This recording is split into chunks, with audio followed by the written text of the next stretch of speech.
Chers étudiants, et bienvenue dans un exercice sur le régime transitoire. Régime transitoire, c'est un régime que j'ai pas assez étudié sur la chaîne. Transitoire.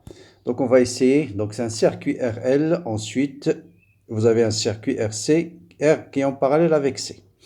Vous avez un interrupteur. Si on ferme l'interrupteur, la question c'est d'exprimer comment évolue le courant en fonction du temps dans le cas du régime transitoire pour ce circuit. Eh bien, dans ce cas de ce type de circuit, il faut essayer de trouver l'équation différentielle vérifiée par le courant.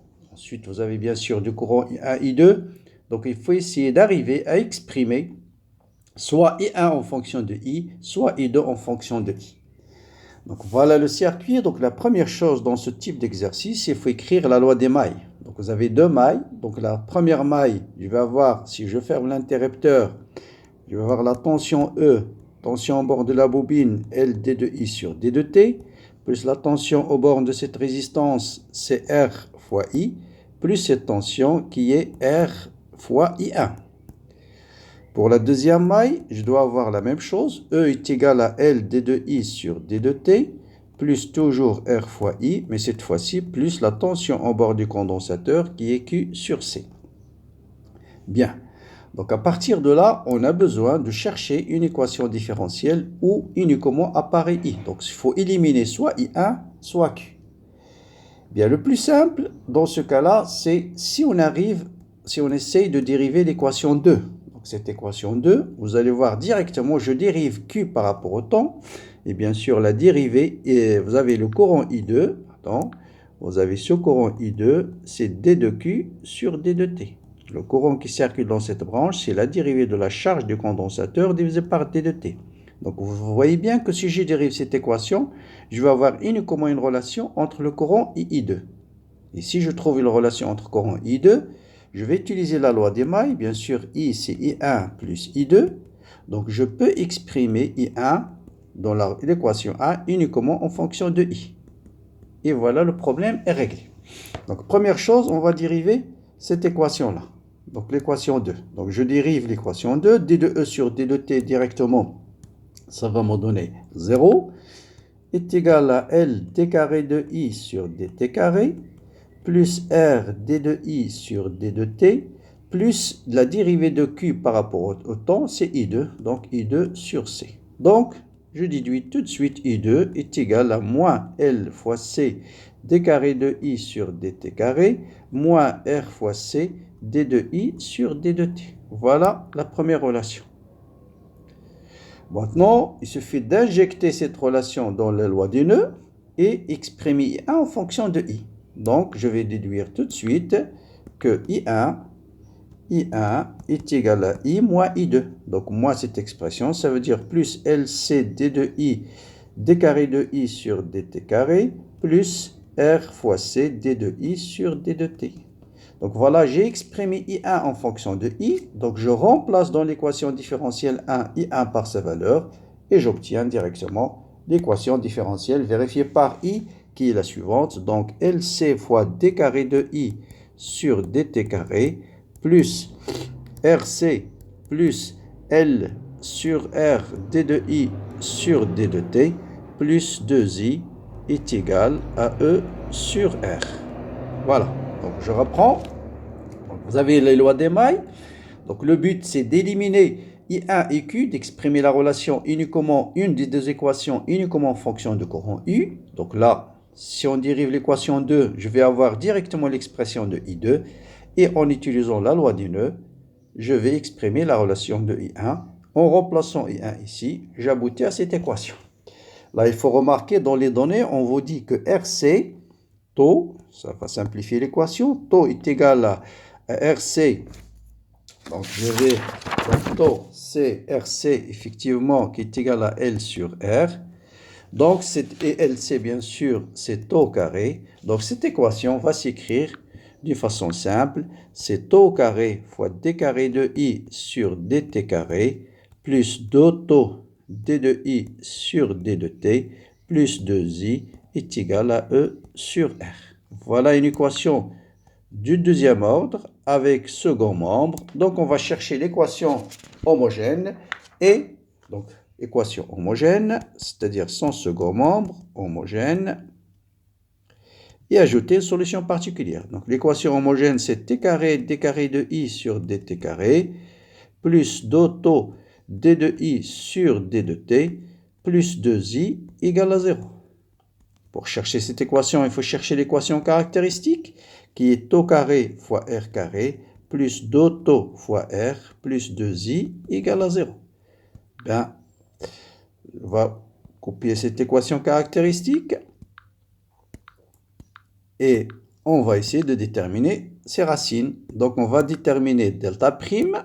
Donc, delta prime est égal à b' au carré qui est égal à tau au carré moins 4ac, moins ac plutôt, donc moins 2 tau au carré.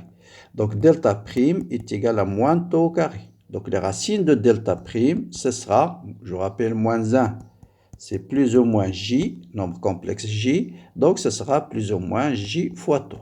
Donc, les solutions sont R12 est égal à moins B', c'est-à-dire moins tau, plus ou moins j fois tau sur tau carré.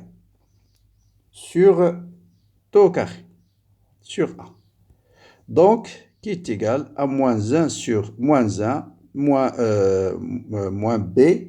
Donc, moins 1, effectivement. Donc, c'est moins 1, plus ou moins. Donc, moins 1, plus ou moins j fois tau sur tau. Voilà les solutions de l'équation caractéristique. Donc, la solution de l'équation homogène, ça sera directement I est égal à exponentielle moins, donc ça je peux l'écrire sous la forme lambda plus ou moins j, donc là sur tau carré, donc il n'y a pas de tau ici, hein, plus ou moins j sur tau, donc vous voyez exponentielle moins lambda, donc exponentielle moins lambda c'est exponentielle moins t sur tau, donc moins 1 sur tau, voilà, exponentielle lambda plutôt, lambda, donc c'est moins t sur tau, facteur 2, a cosinus oméga t, et oméga ici c'est 1 sur tau, donc t sur tau, plus b sinus t sur tau. Bien sûr, vous avez deux façons d'écrire, ou bien d'écrire a est égal à exponentielle moins t sur tau, facteur de a cosinus t sur tau, plus phi. Mais de préférence, pour trouver les équations, le plus simple, c'est de prendre cette équation-là. Donc, je rappelle la solution de l'équation générale. Si l'équation caractéristique possède lambda plus ou moins j oméga, la solution, c'est I est égal à exponentielle lambda t, facteur de a cosinus oméga t, plus b sinus oméga t. Voilà.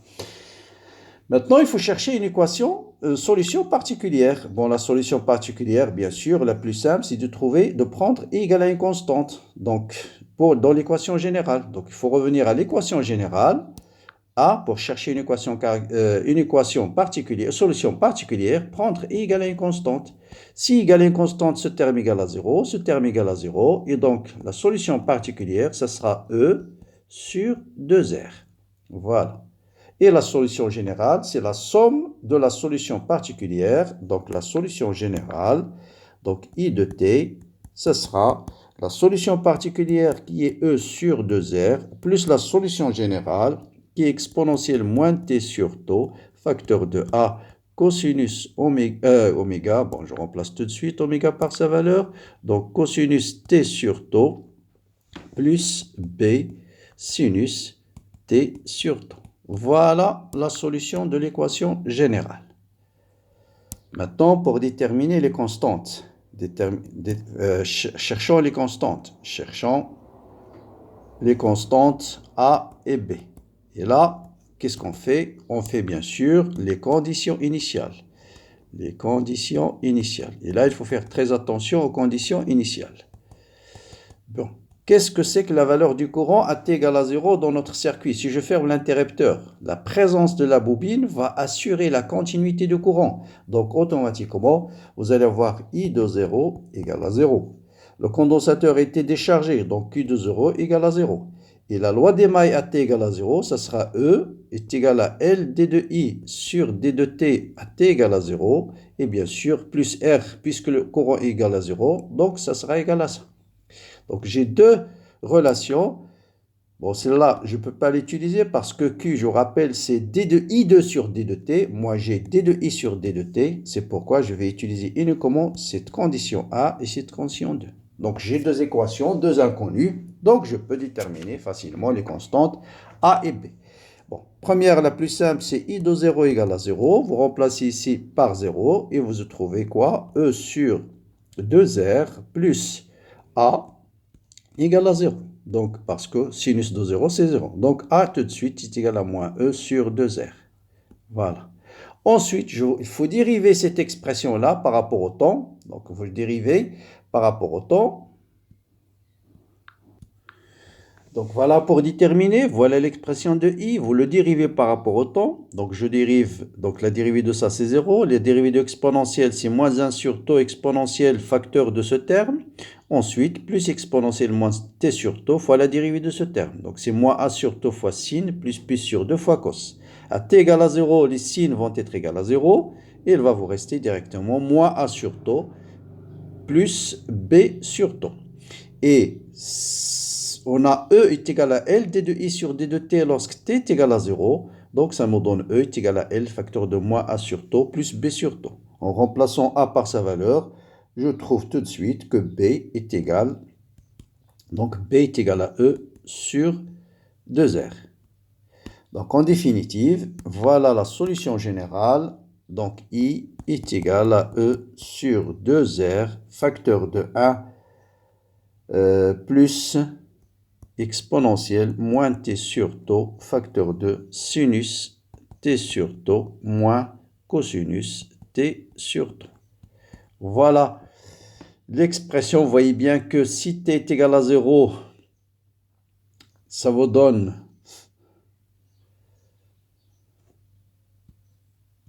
donc on retrouve bien sûr à t est égal à 0 que I de 0 égale à 0 par exemple, juste pour justificatif. Donc ça vous donne ici 0, ici c'est 1, donc 1 moins 1 c'est 0, donc c'est bon. Donc voilà la solution du courant dans le cas du régime transitoire. Bien sûr, vous voyez bien que si t tend vers l'infini, ce terme tend vers 0 et vous allez voir I est égal à E sur 2R. Donc voilà la même chose, comme je disais, lorsque t tend vers l'infini, c'est-à-dire en régime permanent, on a I permanent, c'est E sur 2R, et on le retrouve aussi sur ce schéma. Vous voyez bien qu'au régime permanent, la bobine va se comporter comme un fil, le condensateur comme un circuit ouvert, et le circuit va être équivalent à ça. Et vous voyez bien que E est égal que I dans ce circuit, I est bien égal à E sur 2R. Donc tout colle. Voilà pour cet exercice sur le régime permanent. J'espère que ça va vous aider comme d'habitude. N'hésitez pas à le liker, le partager avec vos amis, faire connaître cette chaîne. Vous avez plein de modules électrostatique, magnétostatique, électromagnétisme, mécanique et autres. Voilà, bon courage, bonne continuation et à bientôt.